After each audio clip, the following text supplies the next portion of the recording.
இன்றைக்கு நாட்டில் நடக்கின்ற அரசியல் நிகழ்வுகளை உன்னிப்பாக கவனித்து வருகின்ற, அதை வெளிப்படுத்துகின்ற, மக்களுக்கு சொல்லுகின்ற, விளம்பரப்படுத்துகின்ற, மக்களுக்கு போய் சேர அளவுக்கு நளினமாக, நயமாக அதை கொண்டு சென்று மக்களுக்கு சேர்க்கின்ற ஊடக நண்பர்களாகிய உங்களை முதலிலே பாராட்டுகிறேன். என்ன சரியா வரல. இப்பொழுது ஒரு கும்பல்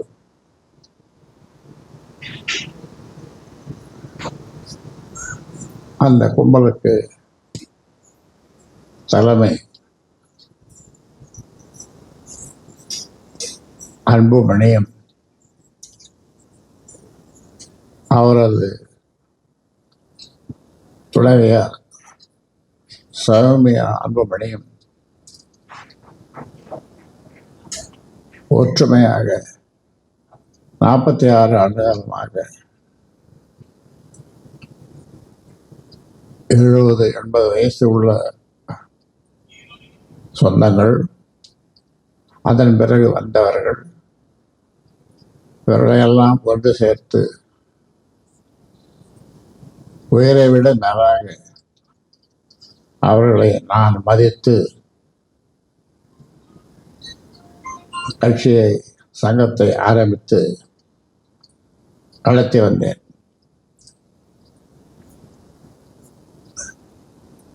சில தவறுகளை அரசியலிலே நான் செய்ததுண்டு. அதிலே ஒன்றுதான் ஒன்றாக இரண்டு. ஒன்று, அன்புமணியை மத்திய சுகாதாரத்துறை அமைச்சராக நியமித்தது. இரண்டாவது, கட்சியினுடைய தலைவர் பொறுப்பை கொடுத்தது. இதெல்லாம் இப்படி பல தவறுகளை செய்து வந்தபோது இப்பொழுது அமைதியாக பாட்டாளி மக்கள் கட்சியை நடத்தி கொண்டிருக்கும் போது அதில் ஒரு பிளவு இருக்கிறது, ஏற்பட்டிருக்கிறது என்று மக்கள், பொதுமக்கள், பிற கட்சியினர் நினைக்கிற அளவிற்கு அவருடைய பேச்சும் செயலும்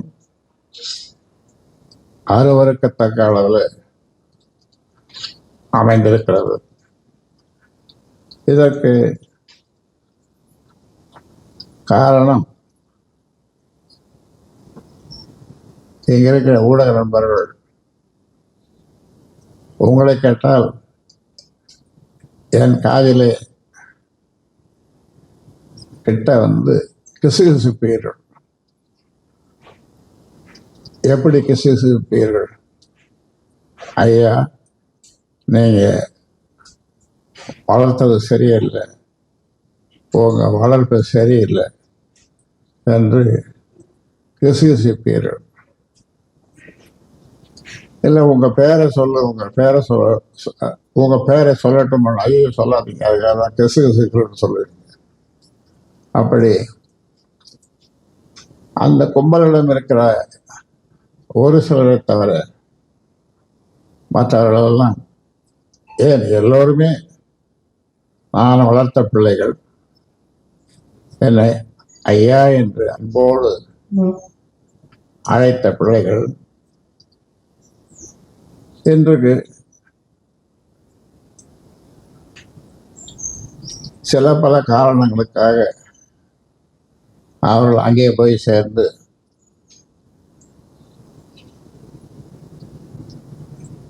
அவர்களுடைய சொல்படி என்னை திட்டுங்கள், அதே மாதிரி ஓய்வறியா உழைப்பாளி தியாகச்சம்மல் கௌரவ தலைவர். அவர் தலைவராக இருந்தது, கௌரவ தலைவராக ஆனது எல்லாம் உங்களுக்கு அந்த நிகழ்வுகள் உங்களுக்கு ஏற்கனவே சொல்லியிருக்கிறேன், உங்களுக்கு எல்லாம் தெரியும். அவரை திட்டுவது, என்னோடு 5 சட்டமன்ற உறுப்பினர்கள், அதில் 2 பேர் என்னோடு இன்னும் இருக்கிறார்கள். அதில் 3 பேர்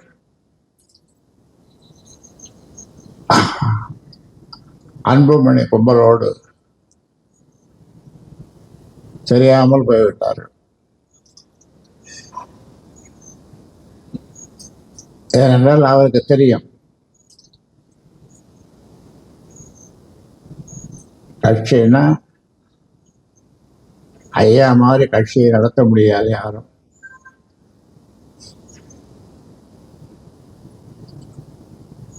எத்தனை பிரதமர்களை ஐயா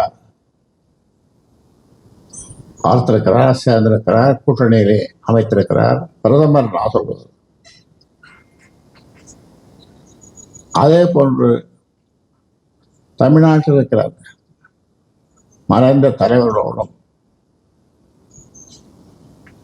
கூட்டணி வைத்து அதில் இதுவரை என்னை பற்றியோ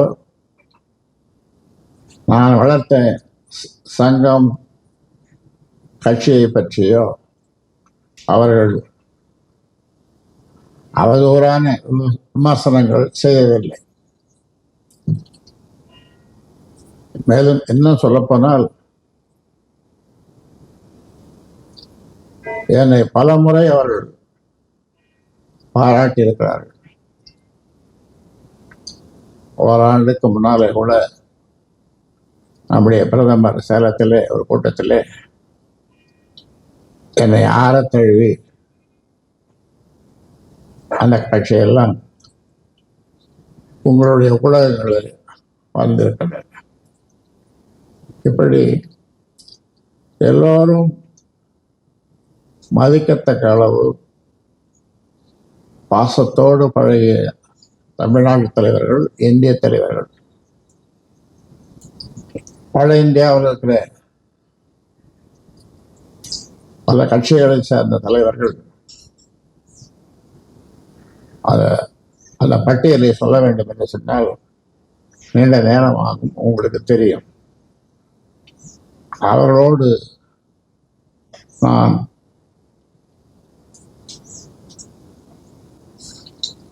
46 ஆண்டுகளாக பழகியிருக்கிறேன். போராட்டம் என்று சொன்னால் எத்தனை போராட்டங்கள். அந்த போராட்டங்களில் வன்முறை இருக்காது, கத்தி கபடா இருக்காது.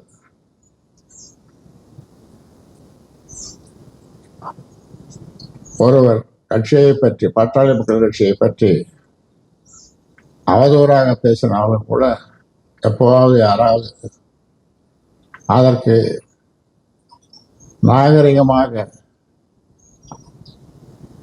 அந்த கட்சி பேசியவருடைய மனம் புண்படாத அளவிற்கு பதில் சொல்லுவோம். இப்படி ஒரு கலாச்சாரத்தை அரசியலிலே நான் ஏற்படுத்தி வந்திருக்கிறேன். தமிழ்நாட்டில் இருந்த 32 மாவட்டங்கள் இப்பொழுது 38. அந்த 6 மாவட்டங்கள் பிரிவதற்கு அடியேன் தான் காரணம். இப்படி அதற்காக பல முறை போராட்டங்கள், செய்து பிரிப்பதற்கான சூழ்நிலையை உருவாக்கி 6 மாவட்டங்கள், புதிய மாவட்டங்களை உருவாக்கி இப்பொழுது 38 மாவட்டங்கள். இத்தனை மாவட்டங்களுக்கும் கிராமங்களுக்கும் சென்று வந்த நான் அங்குள்ள அந்தந்த மாவட்டத்தில் இருக்கின்ற உங்களுடைய நண்பர்களை, அதாவது ஊடக நண்பர்களை, அந்தந்த மாவட்டம் அவர்களோடு இது போன்று அவர்களை சந்தித்த பிறகு அவர்களோடு தலைவாழை இலை போட்டு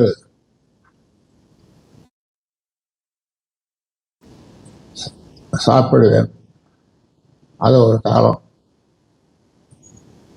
இப்பொழுது அப்படி சாப்பிடலாம் என்று சொன்னால் எங்களுக்கு இன்னொரு அசைன்மெண்ட் இருக்குது, இன்னொரு வேலை இருக்குது, அங்கே போகணும் இங்கே போகணும்னு நீங்கள் ஒன்றுபட்டு வர இயலவில்லை. உங்களை சொல்லி குற்றம் இல்லை. பல செய்திகளை நீங்கள் சேகரிக்க வேண்டும். அதனாலே ஒவ்வொரு மழைத்துளியும் உங்களுக்கு மிக முக்கியமானது. ஆக இப்படி தமிழ்நாட்டிலே நாகரிகமாக, நளினமாக, பிறர் மனம் புண்படாதபடி கட்சி நடத்தி வந்த நான் சமீப காலமாக அன்புமணியும் அவரது துணைவியார் சௌமியா அன்புமணியும் ஒரு சில பேரை, நான் வளர்த்த சில பேரை கூப்பிட்டு அவர்களுக்கு சில பொறுப்புகள் மற்றதெல்லாம் கொடுத்துருக்காங்க. உங்களுக்கே தெரியும்.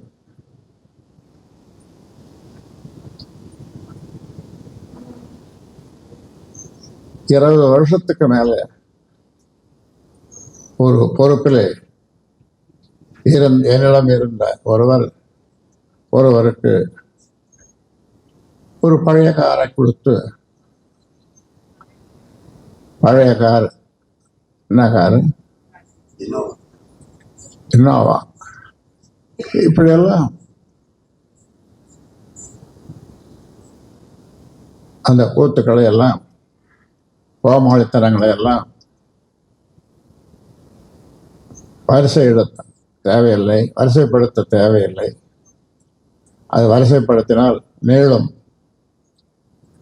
ஆக இப்பொழுது ஒரு புதிய பாணியை கடைபிடிக்கிறார். சமூக வலைதளங்களில், ஊடகங்களில் என்னை பற்றி, ஜே.கே. மணியை பற்றி, இன்னும் என்னோடு இருக்கிறவர்களை பற்றி அவதூறாக, கேவலமாக பேசுவது, தூண்டி விடுவது, ஏதோ பாட்டாளி மக்கள் கட்சிக்கு நான் ஒரு கட்சி வைத்திருக்கிறேன் என்று ஒரு கும்பல், அந்த கும்பலுக்கு தலைவர் அன்புமணி, அவருடைய துணைவியார், இப்படி இது போன்று தமிழ்நாட்டிலே கூட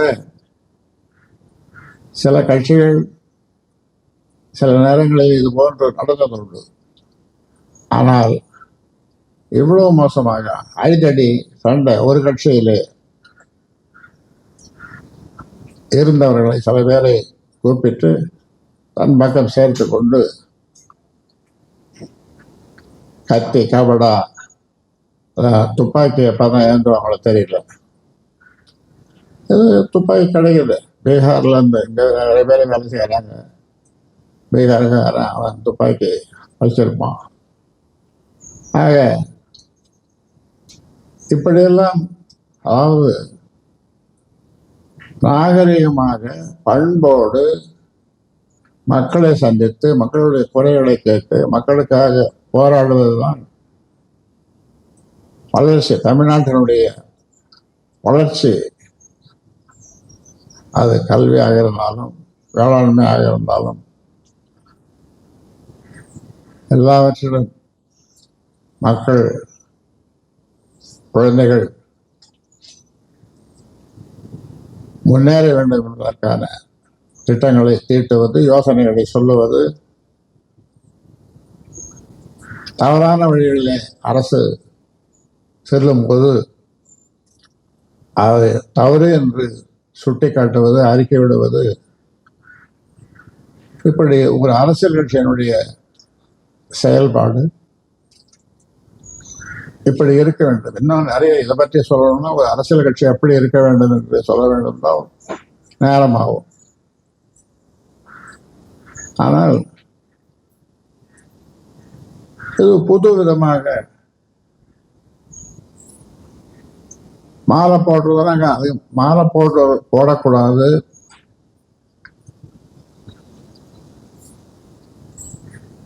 பட்டாசு வெடிக்கக்கூடாது,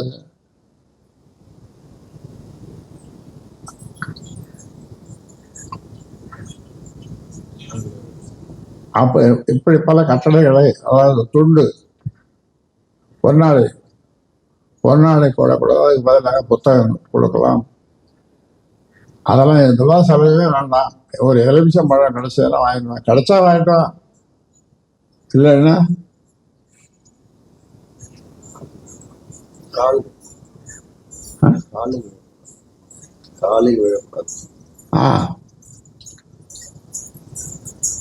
இப்படி பல்வேறு வித்தியாசமான நல்ல கருத்துக்களை, கொள்கைகளை, செயல்பாடுகளை கற்பித்து இன்னும் ஆழமாக பதிய வேண்டும் என்பதற்காக 2002 அரசியல் பயிலரங்கம் தொடங்கி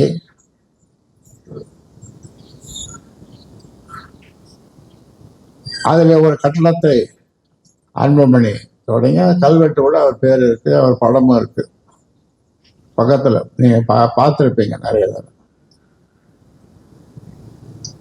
அதில் அரசியல் பயிலரங்கத்திலே நாகரிகமான அரசியல், வளர்ச்சிக்கான அரசியல் எப்படி செய்வது என்பது பல்வேறு விதமான பயிற்சிகளை அங்கே கொடுத்திருக்கிறோம். அதில் இருந்ததுதான் ஒரு வார்த்தை, decent and development politics. Decent and development politics என்று மேலே கிடைக்கும் போதெல்லாம், அது கூட்டம் சேரும் போதெல்லாம் சொல்லிவிட்டு, அன்புமணி சொல்லிவிட்டு, விடாமல் இந்த வார்த்தைகளை சொல்லிவிட்டு, நாங்கள் செய்வது அப்படி சொல்லும் போதெல்லாம் எனக்கு மகிழ்ச்சியாக இருக்கும். Decent and development politics. ஆனால் என்னை விட்டு பிரிந்து போய் ஒரு கும்பலை சேர்த்து கொண்டு இப்பொழுது கத்தி, கபடா, பீச்சறிவாள், ராடு என்னென்னமோ பார்த்தா பயங்கரமா இருக்கு.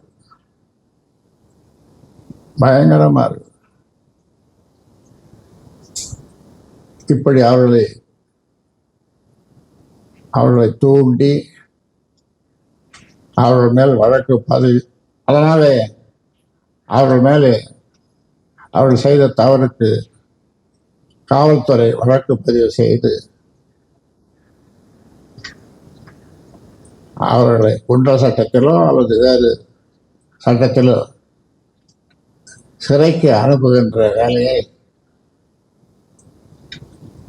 இதைத்தான் அவர் டீசன்ட் அண்ட் டெவலப்மெண்ட் பாலிடிக்ஸ் என்று சொல்லி வந்தாலும் தெரியவில்லை. ஆக இனியாவது அந்த கும்பல் இந்த கத்தி, கபடா, அப்புறம் இந்த வன்முறை சம்பந்தமான அது மட்டும் இல்லை, வன்முறை பேச்சு பேசும்பொழுது அந்த கும்பலில் இருக்கிற சிலருக்கு அதை செய்தே பார்த்து விட வேண்டும், செய்து காட்ட வேண்டும் என்று எண்ணம் வருகிறது. அதனால்தான் கத்தியை எடுக்கிறோம். ஆக சேலம் மாவட்டத்தில் நடந்த அந்த நிகழ்வு துக்கம் விசாரிக்க போன எங்களுடைய சேலம் மாவட்ட செயலாளர், சட்டமன்ற உறுப்பினர், இணை பொதுச் செயலாளர் அருள், அவர் நல்ல வேளை அவர் அன்றைக்கு தப்பி பிழைத்தார். ஆனால் அவரோடு சென்றவர் கார்களை எல்லாம் அடித்து நொறுக்கி துக்க விசாரிக்க சென்றவர்களை அடித்து ஆயுதங்களால் அடித்து இப்பொழுது மருத்துவமனையில் 12 பேர் அனுமதிக்கப்பட்டிருக்கிறார்கள். இதுவா டீசன்ட் அண்ட் டெவலப்மெண்ட் பாலிடிக்ஸ்? இதுவா நாட்டை வளப்படுத்தும் அல்ல கட்சியை வளப்படுத்தும்? இது ஒரு கும்பல் வச்சுன்னு நான் கட்சின்னு சொல்லிக்கிறார். ஒரு கும்பல், அவ்வளவுதான். நான் போட்ட 108 பேர் மாவட்ட செயலாளர்கள் அதிகாலை 3 மணி வரைக்கும் நேரடியாக தொலைபேசியில் பேசி, நீங்கள் ஐயா கூப்பிட்டுருக்கார், நான் கூப்பிட்டேன் அந்த கட்சி வளர்ச்சி பற்றி பேசுறதுக்காக, நல்ல புத்திமதிகளை சொல்வதற்காக கூப்பிட்டேன். போவாதீங்கன்னு சொல்லி அதிகாலை 3 மணி வரைக்கும் நேரடியாக பேசி 100 பேர் வராமல் செய்திருக்கார். இப்படி நல்ல பிள்ளைகளை, ஒழுக்கத்தோடு வளர்த்த அந்த பிள்ளைகளை கட்சியே உயிர் மூச்சு. ஐயா சொல்றதுதான் எங்களுக்கு வேதம், ஐயா தான் குலதெய்வம் என்றெல்லாம் சொல்லி வந்த மக்களை ஏமாற்றி என்னால் ஏதோ ஆசை காட்டி சில பேரை அங்கு இழுத்து கொண்டு அவர்களை வைத்து என்னை கௌரவ தலைவர் ஜி.கே. மணியை, சட்டமன்ற உறுப்பினர் கொறடா அருள் மற்றும் சில பேரை அதுக்கு ஆள் வச்சு வந்துருங்க கூப்பிடுறது. எங்க நான் சொன்னேன், இந்த பட்டியல் நானும் ஜி.கே. மணி, அருள், இவங்கெல்லாம் இந்த சமூக ஊடகங்கள்ல அவ்வளவு கேவலமாக, அவ்வளோ அசிங்கமாக, அவ்வளோ தரக்குறைவாக வெளியில சொல்லவே முடியாது. இந்த வார்த்தைகளை எங்கதான் கண்டுபிடிச்சாலும் தெரியல, எந்த நாட்டுக்கிட்ட வந்ததே தெரியல. அந்த மாதிரியான வார்த்தைகள் எல்லாம் போட்டு சமூக ஊடகங்கள்ல திட்டுறது. உனக்கு ஆத்திரம் ஒருத்தர் ராமசாமி பேர்ல ஒரு ஆத்திரம் இருந்தா நேரம் ராமசாமி வீட்டுக்கு போய் நீ இப்படிப்பட்ட ஆளு என்று நேரா திட்டு வருவான். அது அந்த அவனுக்கு 2 பேருக்குமா சரியா போயிடும். ஆனால் சமூக ஊடகங்கள்ல அது போடும்போது பார்க்கிறவங்களுக்கு அவ்வளோவா ஒருப்பா, இப்படி ஒரு கும்பலா, இப்படி ஒரு பதிவா, இப்படி ஒரு எழுதுவா, இப்படி ஒரு நாகரிகமா, இது போன்ற ஒரு கலாச்சாரத்தை இப்பொழுது உருவாக்கி வருகிறார்கள். உருவாக்கிட்டாங்க. நான் மக்களை எல்லாம் கேட்டுக்கொள்வது, பாட்டாளி மக்கள் கட்சி சொந்தங்களையும் மற்ற கட்சியில் இருக்கிற நண்பர்களையும் நான் கேட்டுக்கொள்வது, இது போன்ற பதிவுகளை எல்லாம் தயவு செய்து நீங்கள் பார்க்காதீர்கள். பார்க்கும்படியாக அல்லது கேட்கும்படியாக அது இருக்காது. காரிய துப்புற மாதிரி தான் இருக்கும். அந்த அந்த செயலை நீங்கள் செய்ய மாட்டீர்கள், செய்ய உங்களுக்கு மனம் வராது. மனசுக்குள்ளே நினைத்துக் கொள்ளுவீர்கள். ஆக இப்பொழுதும் சொல்லுகிறேன், இதையெல்லாம் விட்டு உனக்கு ஏதாவது அரசியல் நடத்தணும்னா 10 பேரை வச்சு ஒரு கும்பலை வச்சு நடத்தணும்னா நடத்திப்போ. ஆனால் பாட்டாளி மக்கள் கட்சியினுடைய பெயரை உபயோகப்படுத்தக்கூடாது. என் பெயரை உபயோகப்படுத்தக்கூடாது.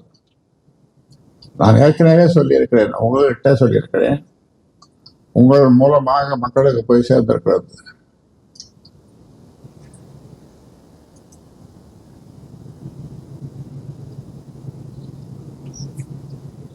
ஆர் அன்புமணி, ஆறுன்னா ராமதாஸ் அப்பன் பேரு, அதோடு சரி, அதை மட்டும் போட்டுக்கோ. பாட்டாளி மக்கள் கட்சியினுடைய பெயரையோ அல்லது அதனுடைய புனிதமான அந்த கொடியையோ எப்பொழுதும் உபயோகப்படுத்தக்கூடாது.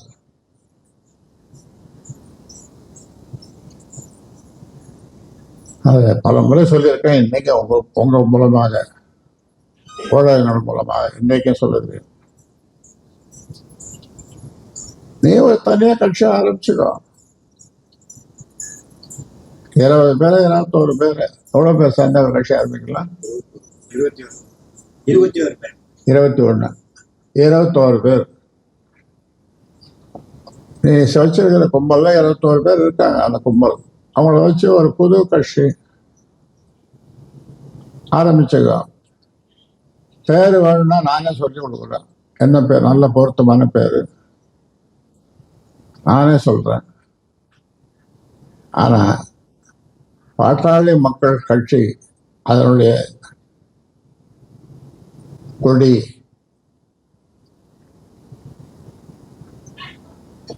உனக்கும் பாட்டாளி மக்கள் கட்சிக்கும் எந்த சம்பந்தமும் இல்லை, என்னோடும் எந்த சம்பந்தமும் இல்லை என்று பகிரங்கமாக நான் சொல்லிவிட்டேன்.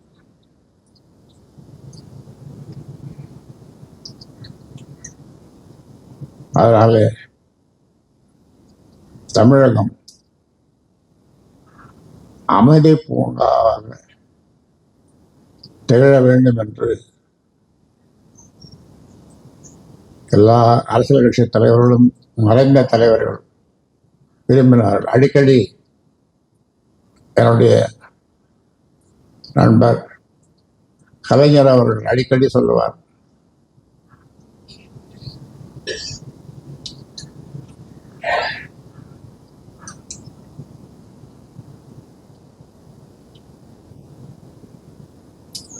நாகரிகமான அரசியலை எல்லோரும், அது எந்த கட்சியாக இருந்தாலும் அமைதியாக நடத்த வேண்டும். தமிழகம் அமைதி பூங்காவாக திகழ வேண்டும் என்று அடிக்கடி மறைந்த என்னுடைய நண்பர் கலைஞர் அவர்கள் சொல்லுவார்கள். இப்படி கத்தி காப்படா வச்சு அடிக்கிறது, கொல்ல போறது, கொலை மிரட்டல், நீ இருக்க மாட்ட, உயிரோடு இருக்க மாட்ட அப்படின்லாம் பேசுறது, இதெல்லாம்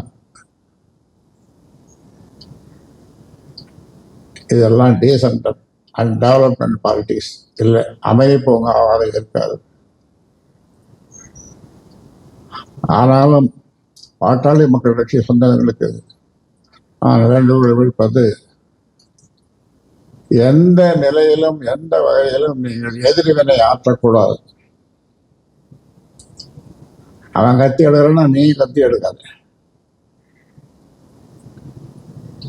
அவன் டேய் அப்படின்னா நீ கெட்ட கெட்ட வார்த்தை உன் வாயில வரக்கூடாது. அவன் டேய்னா ஏன்பா என்ன டேய்ன்னு சொல்ற, நான் உன் அண்ணன்பா அல்லது தம்பிப்பா அப்படின்னு தான் சொல்லணும். அவன் கையை கத்தி அவசியம் தானே கீழே போட்டுருவான். ஐயோ நம்ம அண்ணனை இப்படி சொல்லு, கத்தி வெட்ட போகணுமே, அறுக்க போகணுமே, காரை கண்ணாடி ஒரே நேரத்தில் 4-5 காரை கண்ணாடியை வச்சுட்டோமே, காரை அடிச்சிட்டோமே, நொறுக்கிட்டோமே என்று வருத்தப்படுவார். அப்படி செய்தவர்கள் கூட பல நேரங்களில் வளர்ந்து வருத்தப்பட்டிருக்கிறார்கள், வருத்தம் தெரிவித்திருக்கிறார்கள். ஆக இன்னைக்கு ஒரு சீனியர் லீடர், இது நம்முடைய பிரதமர் மோடி அவர்கள் அடிக்கடி சொல்லுவார். அந்த வகையில் உனக்கு சொல்றேன், அந்த வகையில் உனக்கு சொல்றேன், நீ ஒரு புது கட்சி ஆரம்பிச்சுக்கோ. இந்த பேரை 46 வருஷமா உழைச்ச இந்த உழைப்ப, அதனுடைய பயனை நீ அனுபவிச்சுட்ட. உன்னை மந்திரி ஆக்கினேன், மத்திய அமைச்சர் ஆக்கினேன், ராஜ்யசபா மெம்பர் ஆக்கினேன், அவர் கட்சியினுடைய தலைவராக்கினேன். எல்லாம் பண்ணது நான் இப்ப நினைக்கிறேன் வீணா போச்சு, பெரிய தப்பு பண்ணிட்டோமே என்று. ஆனா கடைசியில சொல்றேன், தர்மத்தின் வாழ்வுதானே சோது கவுவும், இறுதியில் தர்மமே வெல்லும், இறுதியில் தர்மமே வெல்லும் என்ற அளவில்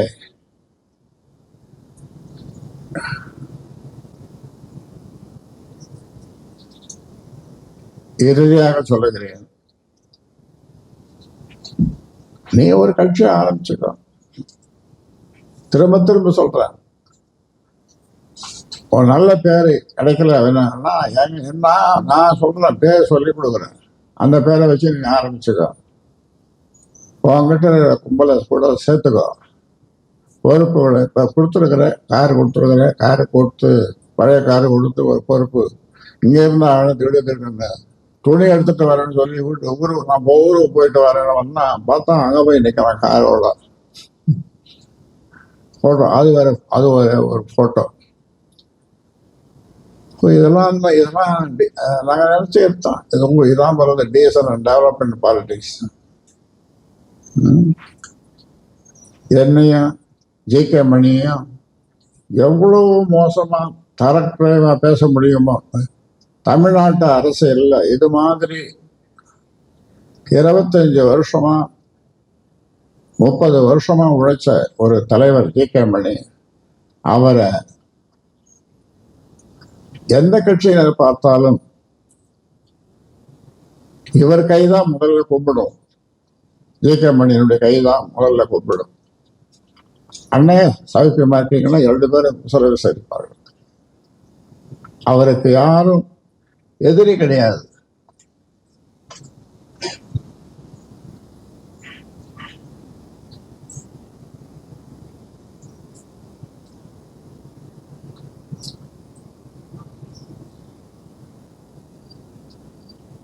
இனிமே எங்கேயாவது என்னுடைய பாசமுள்ள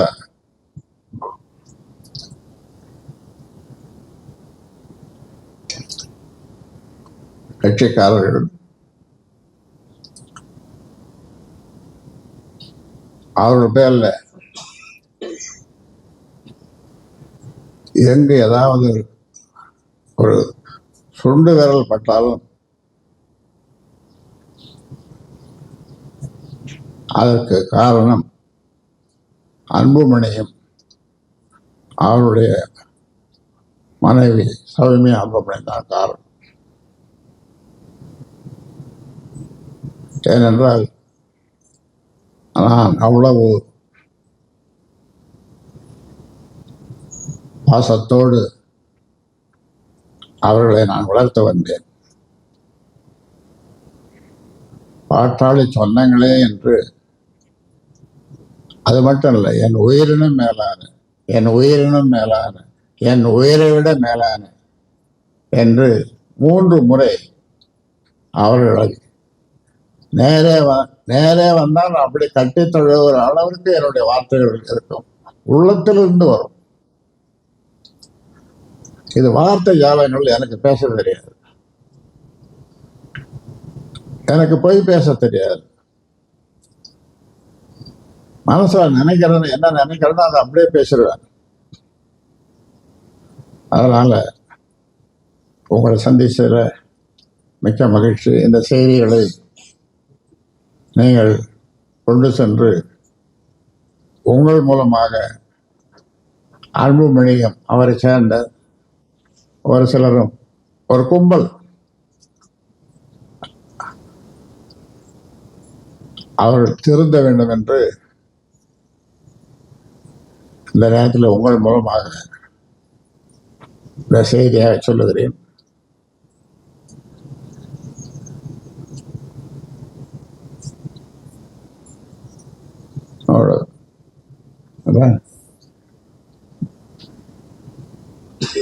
உங்களுக்கு என்னுடைய உலகணிந்த நன்றியை, ஏன்னா அந்த செய்தியை நல்ல அழகாக நீங்க கொண்டு போக போறீங்கல்ல, அதுக்காக தெரிவித்துக் கொள்ளுகின்றேன். நன்றியை தெரிவித்துக் கொள்ளுகின்றேன்.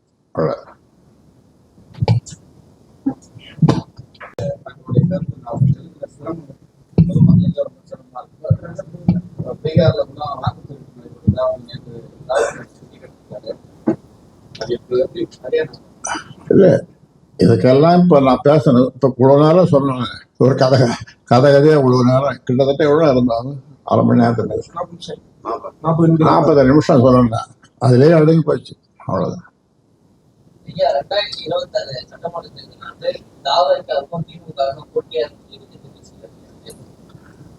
அதுதான் நாள் இருக்குது. இப்போ டிசம்பர் மாசத்துல எங்களுடைய பொதுக்குழு டிசம்பர்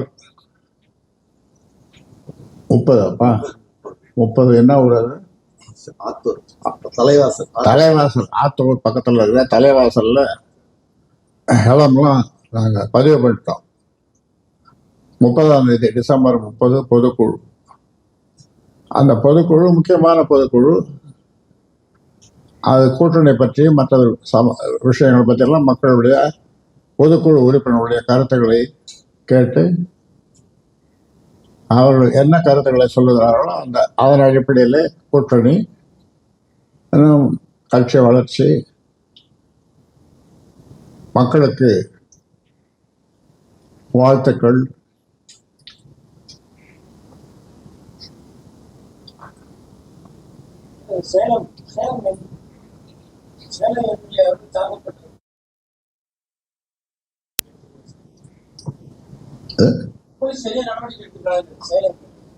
நடவடிக்கை எடுத்திருக்கிறாங்க, எடுத்துட்டு இருக்காங்க.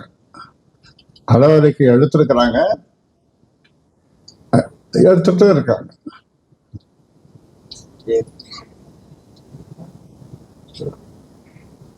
சரி, போதும்.